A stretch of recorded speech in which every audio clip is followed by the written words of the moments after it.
நிறைய வியாபாரிங்க கால் பண்ணி ஹோல்சேலுக்கு சரக்கு கேட்குறீங்க. நான் பெரும்பாலும் வியாபாரிகளுக்கு வந்து அவாய்ட் பண்ணிடுறேன். அதுக்கு ரீசன் என்னன்னு கேட்டீங்கன்னா, இந்த ஒரு டிஷர்ட் வந்து நம்ம கடையில் சிங்கிள் பீஸ் 200 விற்கிறோம்.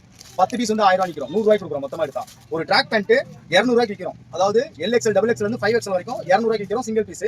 8 எடுக்கிறவங்களுக்கு 125 கொடுக்குறோம். சென்னையில இருந்து ஒரு வியாபாரி கால் பண்ணி ஆர்டர் கொடுத்துருக்காப்ல. ஒரு வியாபாரி அவர் வந்து ₹1 கூட குறைக்கல. கஸ்டமருக்கு என்ன ரேட்டோ அந்த ரேட்ல எடுத்துருக்காப்ல.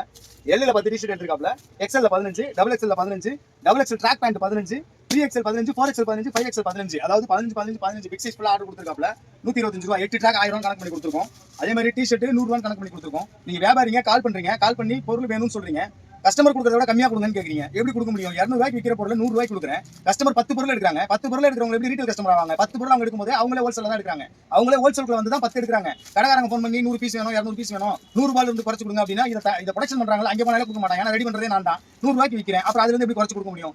நீங்க ஹோல்சேலுக்கு கேக்குறீங்க. நீங்க அந்த ₹100 எடுக்கிறதா இருந்தா கால் பண்ணுங்க. ₹100 கீழே ₹99 வேணும்னாலும் வியாபாரிங்க தயவு செஞ்சு கால் பண்ணாதீங்க. கஸ்டமர் கால் பண்ணி 10 பீஸ் எடுக்கிறாங்கன்னா நீங்க 100 பீஸ் எடுத்தீங்கனாலும் அந்த ₹100 தான். நீங்க 500 பீஸ் ஆர்டர் போட்டீங்கனாலும் அதே ₹125 தான். ஏன்னா இது ஹோல்சேல் மார்க்கெட்லயே உங்களுக்கு இந்த ரேட்ல கிடைக்காது.